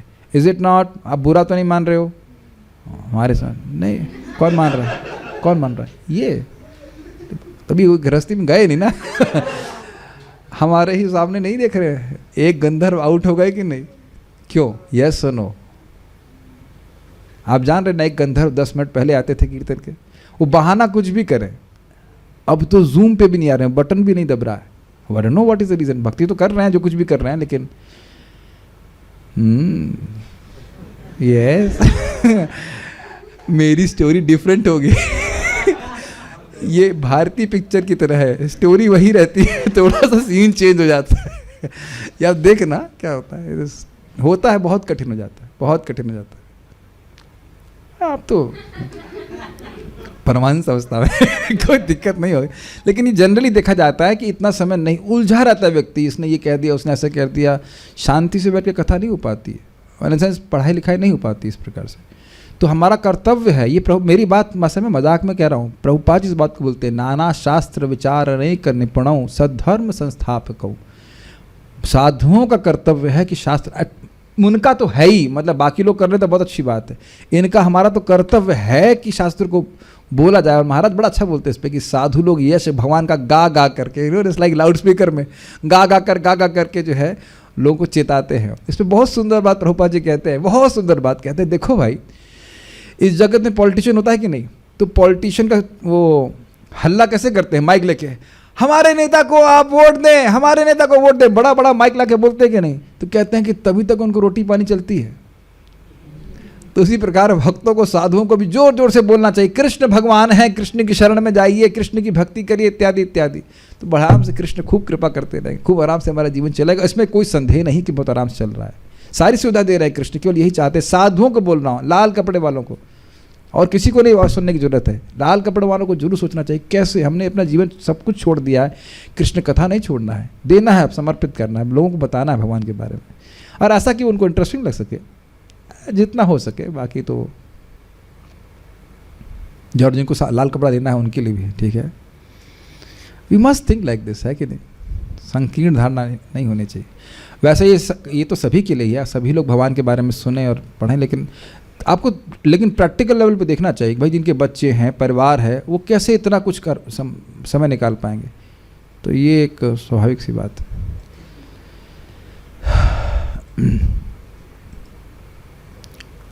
अब ये आज का आखिरी श्लोक है, लेकिन बहुत इंटरेस्टिंग है, सुपर इंटरेस्टिंग। ये जब मैंने पहले सोच रहा था कि 6 तक लूँगा, लेकिन यह जब श्लोक देखा हमने कहा ये तो आज के दिन, वो भी एकादशी के दिन ज़रूर बताना पड़ेगा। और वीर राघव आचार्य जी की टीका भी बड़ी सुंदर है, बहुत सुंदर है। तो इस पे मान लो कोई प्रश्न करे कि भाई जब देख लिए कि कली का प्रवेश हो गया तो मार के ख़त्म करना चाहिए, है कि नहीं। उग्रवादी जब प्रवेश कर दिया है तो गर्दन काटो, क्यों नहीं मारे, इस बात पे आपने ध्यान देना है। कलयुग को मारे नहीं को अंडरलाइन कर दीजिएगा, तो थोड़ी टीका समझ में आएगी। मारे नहीं, क्यों नहीं मारे, जब देख लिए प्रवेश कर गया है और सामर्थ्य भी है, जब बढ़ने नहीं दे रहे तो जान से नहीं मार सकते। जब कलयुग को बढ़ने नहीं दे रहे हैं तो मार भी सकते हैं, तो क्यों नहीं मारे। वैसे आप पिछला वाला श्लोक सुन चुके हो पहले पिछले अध्याय में, लेकिन यहाँ थोड़ा सा अलग एंगल लेकर के बता रहे हैं। तो क्यों नहीं मारे, कलयुग का क्या विशेष गुण है, इसको हम आज ही सुनेंगे। आप लोग सोच रहे थे कल सुनेंगे, नहीं आज ही सुनेंगे। नानु द्वेष्टि कलिम सम्राट, नानु द्वेष्टि कलिम सम्राट, सारंग इव सारभो, सारंग इव सारभो, कुशलान्य आशु सिद्ध्यन्ति, कुशलान्य आशु सिद्ध्यन्ति, नेतराणि कृतानि नेतराणि कृतानि नानु द्वेष्टि कलिम सम्राट सारंग इव सारभो, नानु द्वेष्टि कलिम सम्राट सारंग इव सारभो, कुशलान्याशु सिद्ध्यन्ति नेतराणि कृतानि कुशलान्याशु सिद्ध्यन्ति नेतराणि कृतानि नानु द्वेष्टि कलिम सम्राट सारंग इव सारभो, नानु द्वेष्टि कलिम सम्राट सारंग इव सारभो, कुशलान्याशु सिद्ध्यन्ति नेतराणि कृतानि कुशलान्याशु सिद्ध्यन्ति नेतराणि कृतानि नानु द्वेष्टि कलिम सम्राट सारंग इव सारभो, नानु द्वेष्टि कलिम सम्राट सारंग इव सारभो, कुशलान्याशु सिद्ध्यन्ति नेतराणि कृतानि कुशलान्याशु सिद्ध्यन्ति नेतराणि कृतानि। अब ये बड़ा सुंदर श्लोक है, क्यों कलयुग को नहीं मारा। संस्कृत देखिए शब्द कितना सुंदर है, सारंग इव सारभुक, बहुत अच्छा, बहुत अच्छी संस्कृत है। महाराज परीक्षित मधुमक्खियों की तरह। अब मधुमक्खी का अर्थ ये नहीं सोचना चाहिए कि भिन भिन भिन भिन कर रहे हैं। मधुमक्खी मतलब जो अच्छा वस्तु ग्रहण करने वाली, ये बात होती है। महाराज परीक्षित मधुमक्खियों की तरह यथार्थवादी थे, सारग्राही थे, जो केवल पुष्प के सार को ग्रहण करती हैं। वे यह भली भांति जानते थे कि इस कलयुग में कल्याणकारी इस वस्तु में तुरंत ही अपना शुभ प्रभाव डालती हैं, ठीक है, जबकि अशुभ कर्मों को वास्तविक रूप में संपन्न करना पड़ता है जिससे प्रभाव जमा सकें। अतएव उन्होंने कभी भी कली से ईर्ष्या नहीं करी। अब एक भक्त पूछे, भाई ईर्ष्या नहीं करी इसका मतलब क्या है? कली बढ़ रहा है, ऐसे कोई दिक्कत नहीं हुई। द्वेष ने, यहाँ शब्द है अनुद्वेष्टि, द्वेष मतलब बुरा मानना, ये अच्छा नहीं है। इसको वह इस प्रकार से द्वेष कली से नहीं किए। देखिए महान वैष्णव का ये गुण होता है कि व्यक्ति में बहुत दुर्गुण हो, लेकिन वो एक सद्गुण पकड़ करके उसको बढ़ा देते हैं, दुर्गुण को किनारे कर देते हैं। ये भगवान का गुण है और वैष्णवों का भी यही गुण होता है। तो ये गुण यहाँ पे परीक्षित महाराज का सूचित हो रहा है। अब समझने का प्रयास कीजिए, अन्वय देखिए। सारंग इव, सारंग मतलब मधुकर, भौरा, भौरे के समान, मधुमक्खियों की भांति यथार्थवादी, बेसिकली सारग्राही, क्या वस्तु काम की है उसे ग्रहण करना। सार भुक, सार को ग्रहण करने वाला, भुक मतलब होता है मतलब खाना। तो सारंग इव सार भुक मतलब क्या इसका अर्थ हुआ? जैसे भौरे मान लो गुलाब के पेड़ पे बैठे हैं, तो गुलाब में फूल अधिक है नंबर में या कांटे? कांटे, लेकिन कांटों पे नहीं बैठता। कभी आप नहीं देखेंगे कि मधुमक्खी कांटे बैठ रही है, वो कांटों को देखती भी नहीं है, वह केवल उसका जो फूल का एकदम सुगंधित अच्छा वाला भाग है वहाँ जाके बैठ जाती है और वहाँ से रस ग्रहण करती है। Does that make sense? तो कली के बहुत सारे कांटे जैसे दोष हैं, लेकिन एक बहुत बड़ा गुण है जिसको परीक्षित महाराज ने देखा और इस कारण से वो इसको नहीं मारे। समझ में आ गया? ठीक है। सम्राट, सम्राट मतलब सम्राट परीक्षित, ये समझ में आ रहा है आप लोगों को? सारंग इव सारभुक। आज हम थोड़ा समय निकाल करके क्विज भी पूछ लेंगे बाद में, घबराना मत। ओके। कली अर्थात कली से न अनुद्वेष्टि, कभी भी द्वेष नहीं किया। अब कभी भी नहीं द्वेष किया को आचार्यों ने बताया है कि अपनी मृत्यु पर्यंत भी द्वेष नहीं किया। अब इसका थोड़ा लिंक समझने का प्रयास कीजिए। ये कथा इसी अध्याय में आ जाएगी कि एक ब्राह्मण पुत्र ने कली से प्रभावित होने के कारण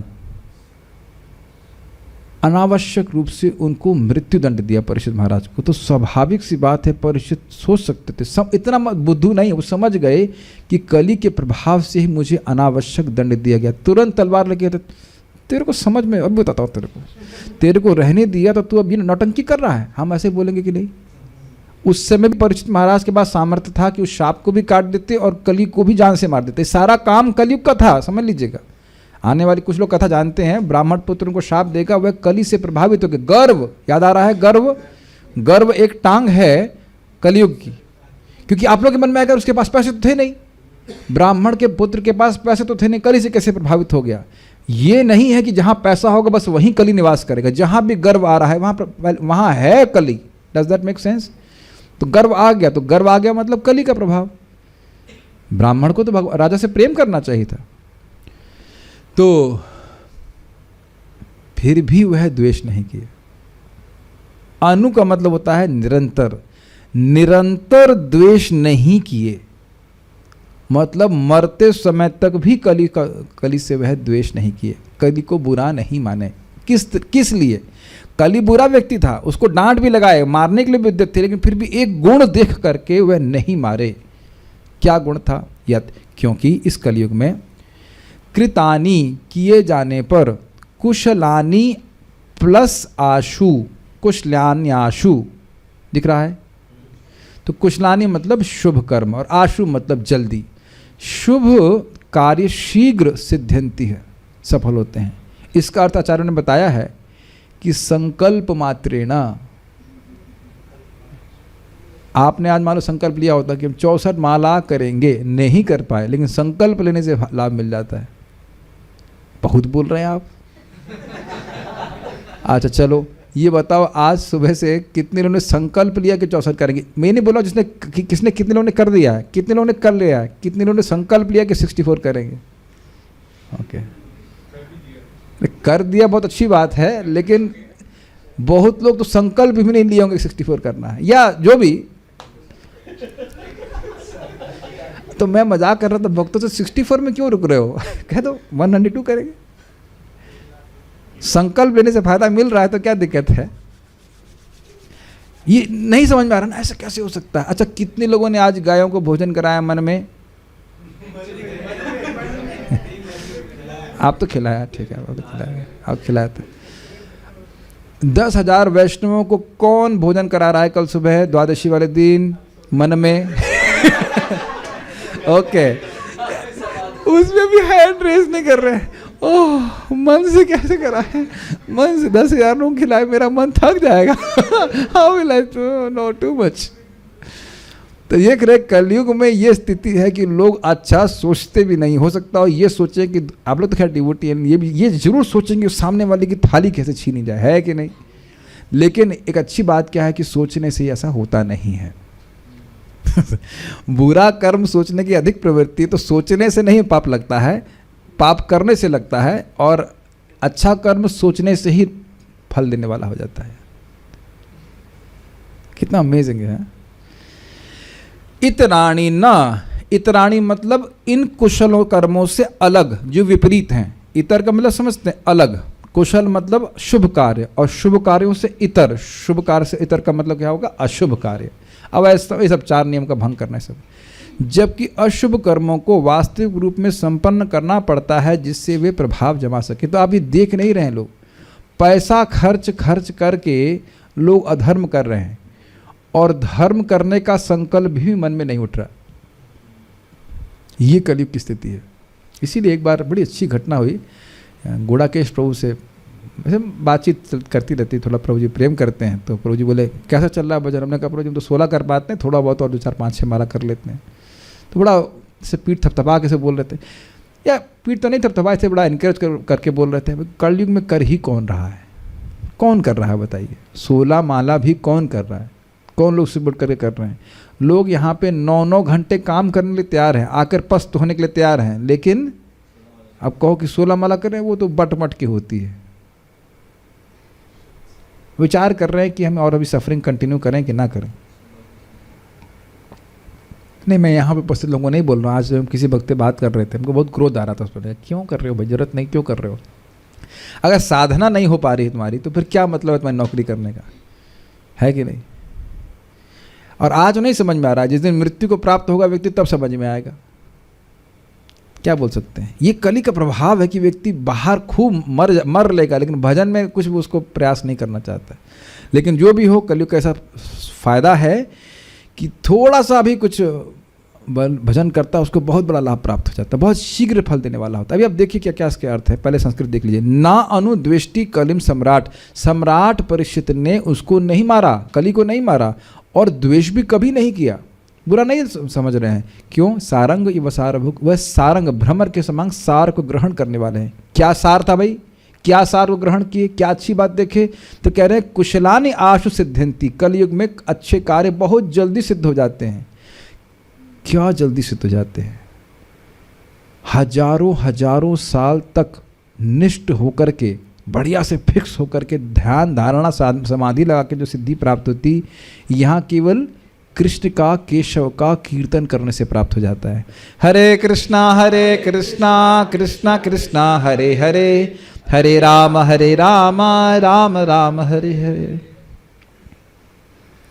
न इतराणि कृतानियत, और अगर कोई व्यक्ति अशुभ कर्म करता नहीं है और केवल सोचता है तो उसको फल प्राप्त नहीं होता। That should bring smile to our hearts, ऐसा on a face, wow, that is nice। 2-4 लोगों का मर्डर तो मैं रोज कर ही देता हूँ मन में, तो उसका कोई अपने को केस नहीं बनेगा, है कि नहीं? मतलब, लेकिन ये बात सोचने वाली बात है कि अगर आप सोचते रहेंगे तो वो लीला भी संपन्न हो ही जाएगी। इसलिए सोचना नहीं चाहिए। देख रहे हैं कि सोचना भी, अच्छा सोचना कितना मुश्किल है कलयुग में। भक्त है तो इसलिए सही सोच रहे हैं, नहीं तो बुरा सोचना बहुत सहज है। यदि कोई कहे कि अधर्म का कारणभूत कली है, कारणभूत मतलब कारण, उसको राजा परीक्षित ने क्यों नहीं मारा, क्यों मार नहीं दिया, तो उसका उत्तर नानुद्वेष्टि इत्यादि श्लोक से दिया गया है। राजा परीक्षित कलयुग से द्वेष नहीं करते हैं, क्योंकि जिस तरह भौरा केवल पराग का ही पान करता है, उसी तरह राजा परीक्षित भी सारग्राही हैं। इस युग का गुण है कि इस युग में अच्छे कार्यों का संकल्प ही फलदायक हो जाता है। ये आशु शब्द की व्याख्या है, संकल्प मात्रेण फलीभूत हो जाता है। एक भक्त बड़ा संशय कर रहे थे, ये कैसे मालूम चला, बोले प्रभुपाद जी कैसे बोल रहे हैं, तो उनको श्रीधर स्वामी की टीका में दिखा दिया। तो श्रीधर स्वामी कहाँ से बोल रहे हैं, हमने कहा तुम्हारे बाप से पूछ के क्या? तो भाई अब श्रीधर स्वामी पे भी आप संशय कर रहे हैं, अपने मन से बोलेंगे क्यों? नहीं, कौन से शास्त्र, हमने कहा छानुआ 12 साल पहले तो शास्त्र छानते चल रही है। अरे मालूम चल गया है, उसको अप्लाई करेंगे कि आप अब श्रीधर स्वामी से पूछेंगे कि आप रेफरेंस बताइए, क्या वो कुछ अप्रमाणिक बात बोलने वाले हैं? ये बात मालूम चल के उसका उपयोग करना चाहिए, अच्छे संकल्प करो, सेवा करो, है कि नहीं? क्या तो संशय की भी कोई लिमिट होती है कि नहीं? क्योंकि यहाँ पे श्रीधर स्वामी को इसका रेफरेंस नहीं दे रहे हैं, लेकिन रेफरेंस होगा तभी बोल रहे हैं, अपने मन से कभी नहीं बोलते हैं। इतना विश्वास सहज रूप से होना चाहिए। ऐसे बातें करते हैं लोग। जिन व्यक्ति को महाप्रभु अपना गुरु मान रहे हैं, गुरु को नहीं मानी, तो क्या वो झूठ बोलने वाले व्यक्ति हैं? भगवान बोल रहे हैं कि मेरे गुरु हैं श्रीधर स्वामी पाद। ऐसी बातें करते हैं। तो समझ में आया, संकल्प मात्र से। तो भाई सब लोग अभ्यास कीजिए। क्या नाम है आपका? मथुरेश हरि प्रभु। आपको रोज 1 लाख रुपए देने का संकल्प करना है, देना नहीं है, खाली संकल्प करिए रोज। अपना अनाउंसमेंट मन में खुद ही करना। Today Mathuresh Hari Prabhu sponsored 1 lakh rupees for गो सेवा, हरि बोल। इसमें क्या दिक्कत है? Is it not? अनाउंसमेंट सुन नहीं सकते हैं, कर तो सकते ही है कि नहीं? संकल्प करने में क्या कठिनाई है? और देखो कल देखना कितनों को संकल्प उठता है। ये जरूर सोचो कि खाने को क्या मिलेगा, कभी नहीं सोचता है कि खाने को देंगे। संकल्प नहीं उठा पा रहे हैं। देखिए मजाक लग रहा है, लेकिन संकल्प भी नहीं उठता है इस प्रकार से।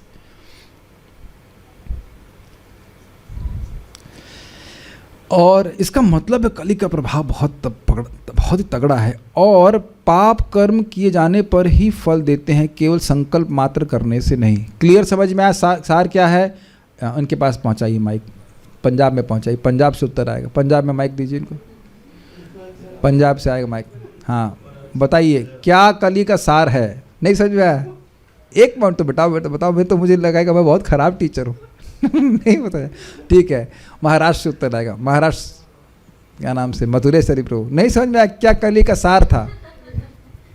इसका मतलब आप लोग सार देख ही नहीं पा रहे हैं। बताओ। हाँ क्यों बोल रहे हैं? घबरा गए। ठीक है, चलो हरियाणा में भेज दीजिए। इधर हरियाणा में आ जाए। वो तो बेचारे हिंदी नहीं समझ रहे, वो तो बैठे हुए, यही बहुत बड़ी बात है। इधर आइए, हरियाणा से उत्तर दीजिए। कली का क्या सार है? अच्छा आप बताइए। हाँ, कली का सार है कि कलयुग में कोई भी चीज़ अगर संकल्प लेता है तो अल्पकाल में ही वो सिद्धि को प्राप्त कर लेता है। आपने बोला सब कुछ सही है, लेकिन एक पॉइंट मिस कर दिया आपने। आपने अब फिर से बोलिए, आपने क्या बोला? मतलब कोई भी चीज का वो आध्यात्मिक संकल्प लेता है। हाँ, तो अब आप सही बोल रहे हैं, प्राप्त कर लेते हैं। यस, अगर आप कहेंगे कोई भी चीज़ का संकल्प लेता है तो प्राप्त हो जाता है, तो फिर तो कहेंगे कि हम मर्डर करने का संकल्प लेंगे और पाप लग जाएगा। नहीं, गुड, अब समझ में आ गया। आध्यात्मिक कार्य करना चाहते हैं तो ये उसका संकल्प मात्र से फल मिलने लगता है। This is amazing. एक छोटा सा एग्जाम्पल आप समझिए, बड़ा सुंदर एग्जाम्पल सुदामा प्रभु ने दिया था। बड़ा, इसको ऑफ कर दीजिए। बड़ा सुंदर एग्जाम्पल क्या है भाई? देखो, पिछलों की युग की स्थिति यह थी कि मान लो आप वानखेड़े स्टेडियम में बैठे हैं, वानखेड़े बॉम्बे का बहुत बड़ा स्टेडियम, और आपको कहें कि अब बहुत कोई खतरनाक बॉलर बॉलिंग कर रहा है और आपको छक्का मारना है, तो बहुत कठिन हो जाएगा। लेकिन वो एग्जाम्पल दे रहे थे कि मान लीजिए छोटा सा रूम है, इसमें इधर विकेट लगा दें और कहे तुम जैसे लप्पू बॉल समझते, लप्पू बॉल फेंको और अगर बॉल मेरी वहाँ टच कर गई तो छक्का, हाँ इधर साइड में लगी तो चौवा। तो ये है कलयुग की स्थिति। लोगों से ज़्यादा शक्ति कुछ है ही नहीं, तो इधर इसी को मान लिया। तो ये बिल्कुल प्रमाणिक है कि आपने आज 100 रन बनाए। आपने देखा है कभी? आप लोग ने रन बनाए होंगे, 100 रन तो बनाए होंगे कई बार, है कि नहीं? अपने नियम स्वयं ही बना लेते हैं। इधर छक्का इधर चौवा, 100 रन बन गए, और सामने से शोएब अख्तर बॉलिंग कर रहे होते हैं। ठीक है कि नहीं? समझ में आ रहा है? एकदम लप्पू बॉल फेंक रहा होता। तो बचपन में खेले ना, तो ये स्थिति हमारी है, हमसे और कुछ नहीं हो सकता। भगवान बस के ये कलयुग का जीव और क्या करेगा, हरे कृष्णा कृष्णा कृष्णा हरे हरे, हरे राम राम राम हरे हरे। भगवान का नाम उच्चारण कर दें तो इसी में पार हो जाएंगे। हमारे बहुत अच्छी बात महाराज बोलते हैं, कलयुग में हमारा दुर्भाग्य यह है कि हम अपने सौभाग्य को नहीं समझ रहे हैं कि कलयुग तू नाम मात्र ना पूज्यते, सॉरी कलयुग नहीं हुआ, नहीं कुछ और श्लोक बोलने वाला था, कुछ है कलयुग में, कली कृष्ण क्या है, धर्म कृष्ण नाम संकीर्तन ऐसे कलयुग नहीं, कली में केवल नाम संकीर्तन ही परम धर्म है। कली काले धर्म कृष्ण नाम संकीर्तन, ये बात बोल। कलयुग केवल नाम आधारा, सुमरहि नर उतर ही पारा, लेकिन उसके उस नर के जीव पे नाम उतर नहीं पा रहा कि नहीं। आप देखेंगे भारत में, स्पेशली लखनऊ साइड में, तुरंत आप बोलेंगे हरे कृष्ण, अरे कली केवल नाम आधारा, ये बोलना चालू करेगा, उनसे कहो कितने माला करते, मन में चल रहा है, जीव पे नहीं आता उसके नाम। ये स्थिति है। श्रीमद् वीर राघव वाक्य, ये बहुत सुंदर है।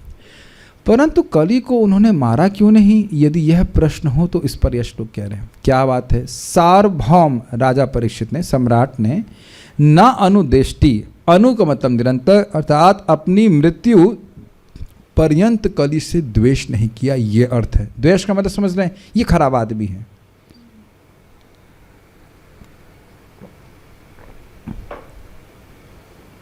एक बात सोचने वाली होगी कि शरणागत हुआ ठीक है, फिर भी रहने की जगह क्यों दी? कुछ गुण देख करके ये पॉइंट समझ में आना होगा। पिछले अध्याय में क्लियर नहीं हो रहा है कि भाई केवल शरणागत हो गए तो इतना लाइसेंस दे देंगे, तो ये गुण देख करके उन्होंने उसको रहने दिया। ये चक्कर क्या है कि हम लोग हमारे पास गुण रहता नहीं, हम लोगों के दोष अधिक देख लेते हैं और उसको भी मैग्नीफाई कर देते हैं।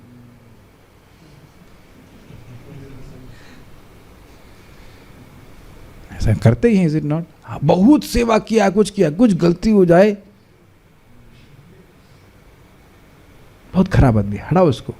लेकिन ऐसा भक्त लोग नहीं होते ना, भगवान ऐसे होते हैं। अजामिल के संग देखे थे ना, प्रभुपाद कहते हैं अजामिल के बारे में, भगवान नारायण ने सोचा he is a rascal but he is chanting my name, so it's my duty to protect him.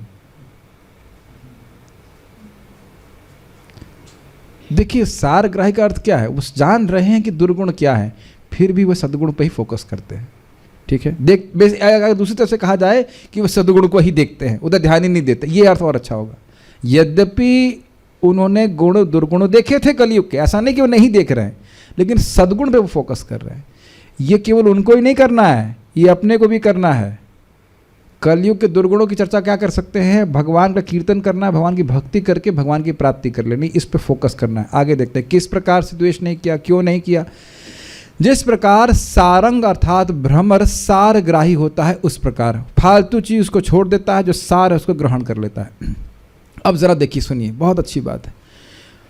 भ्रमर जिस प्रकार कमलगत सार अर्थात मकरंद को ग्रहण करता है, परंतु उस कमल का नाश नहीं करता है, उस प्रकार कलिगत सार को उन्होंने ग्रहण किया, परंतु कली को मारा नहीं। यह अर्थ है। समझ में आया? अच्छा लगा आपको बात? अर्थ हमको बहुत अच्छा लगा था। ये किस तरह से ग्रहण कर रहे हैं सारग्राही को, और सारंग इवा को व्याख्या कर रहे हैं कि भौरा पुष्प को नष्ट नहीं करता है, उसका जो एकदम सार भाग है, अच्छी भाग है, उसको ग्रहण करता है। उसी तरह से कली के लिए और इंटरेस्टिंग है कि कमल कहाँ उगता है, कीचड़ में। तो ये नहीं देखते हैं कि कमल में कीचड़ में उगा है तो मैं अब कहाँ उसके पास जाऊँ इत्यादि, कोई दुर्गुण नहीं देख रहे हैं। क्लियर? उसी प्रकार से कमल का एकदम जो अच्छा वाला भाग है, उसी प्रकार से कली का सबसे अच्छा वाला भाग है, वह सार ग्रहण किया, उसको मारा नहीं। उस सार को ग्रहण किया, मारा नहीं। क्लियर हो गया? सारंग व सारभुक का अर्थ क्या है? क्या है? वह सार क्या था जिसके कारण मारने की इच्छा होने पर भी उस कली को महाराज ने नहीं मारा, तो इस पर कहते हैं कुशलानी आदि। इसका सेकंड भाग को कहते हैं सद्या इस श्लोक के। इस कलयुग में करने पर कुशलानी की व्याख्या क्या है? कुशलानी अर्थात भगवान का कीर्तन आदि रूप पुण्य कर्म बहुत शीघ्र फल देते हैं। वो शीघ्र फल क्या मिलता है? अर्थात भगवान की प्राप्ति कराते हैं। तो बहुत लोगों को कलयुग में भगवान की प्राप्ति होगी। Does that make sense?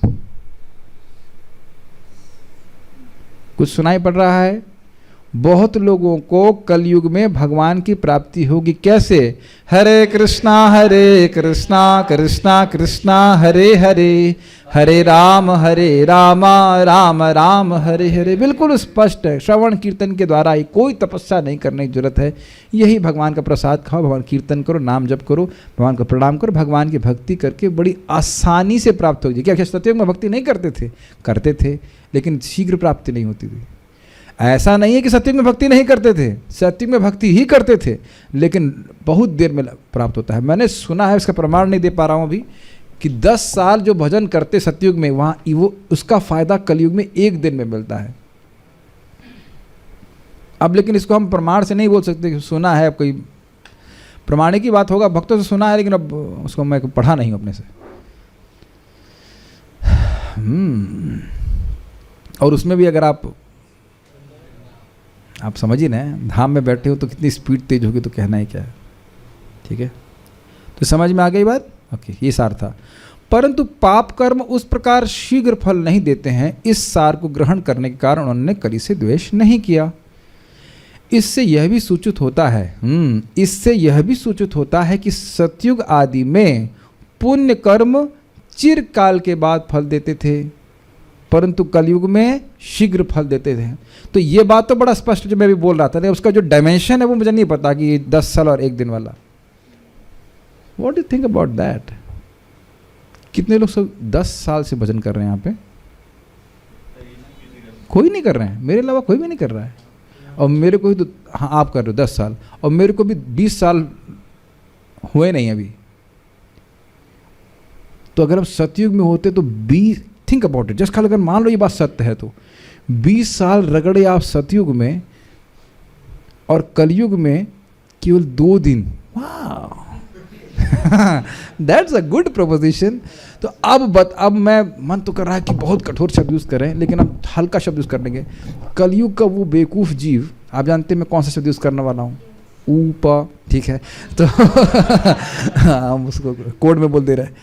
तो जो कलयुग का बेवकूफ जीव कहे कि मैं 1 दिन भजन नहीं करूंगा, मैं बोल देता हूँ प्लीज, उल्लू का पठा जो उल्लू का पठा वो सोच रहा है कि मैं 1 दिन भजन नहीं करूंगा, उस उल्लू के पट्टे का कितना नुकसान हुआ सत्य के हिसाब से? 10 साल के भजन का नुकसान होगा।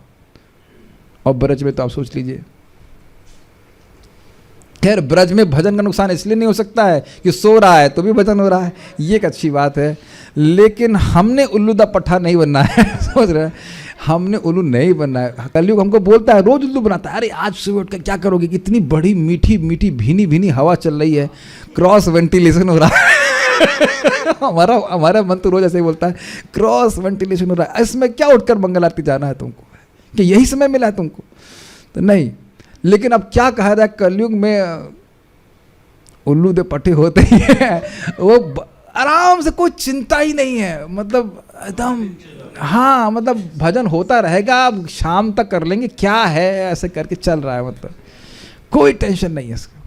ये सब स्थिति है। कितना बड़ा नुकसान, 1 दिन मंगल आरती नहीं गया, कम अगर चलो कुछ भी नहीं, 1 दिन 16 माला नहीं किया तो 10 साल के 16 माला का नुकसान है। तो somebody is interested in business, then you can think about it. तात्पर्य, कलयुग अधम युग कहलाता है। इस अधम युग में सारे जीव विचित्र स्थिति में रहते हैं,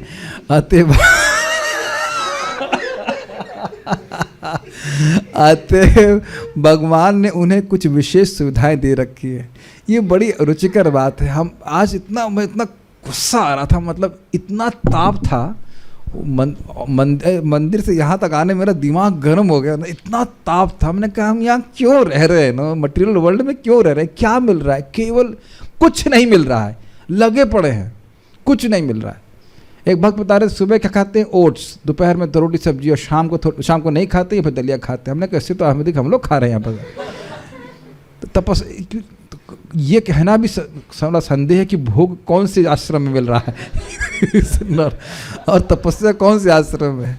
लगा पड़ा है व्यक्ति, लगा पड़ा है क्रेडिट करने, मेरे डेबिट भी तो करो कुछ, यही प्रभात बोल रहे हैं। विचित्र स्थिति में लगे पड़े हैं, पत्नी यहाँ फंकी पड़ी है, मेरे समझ रहे ना। मेरा एक मित्र है, उसकी वो पत्नी अहमदाबाद में, वो कहाँ बॉम्बे में, तो क्या क्यों शादी क्यों की, ब्रह्मचारी रह जाते हैं। लेकिन सब विचित्र, सबको सब कुछ अजीब सा लग, सबको बढ़िया लग रहा है, कोई दिक्कत नहीं हो रही। मुझे इतना क्रोध आता है इस पे कि लड़कियां आजकल 9 घंटा बॉस की सेवा कर लेंगी समर्पित होकर के, पति की सेवा कैसे करेंगे? इंडिपेंडेंट रहना ये विचित्र नहीं है? बताइए। मैं एक भक्त को बोला कि भाई अपनी पत्नी को बोलो कि 30,000 मैं दे दूंगा, मेरी सेवा करो। उसने ऑफर दिया, ऑफर भी दिया, वो खूब कमाते हैं। तो बोले नहीं, वो जॉब सेटिस्फैक्शन नहीं मिलेगा। हद है, ये बेवकूफ़ी है कि नहीं बताओ? कोई भी व्यक्ति कम काम करके पैसा कमाना चाहेगा कि नहीं? और क्या बॉस प्रेम कर रहा है? किसी का बॉस कभी प्रेम करता है? नहीं करता है। हमको तो समझ ही नहीं आता क्या चल रहा है सारा कुछ। तो इसीलिए कह रहे हैं कि ये लोग कुछ नहीं करने वाले, इन्हें कुछ विशेष सुविधा दी जाएगी तभी ये पार होंगे।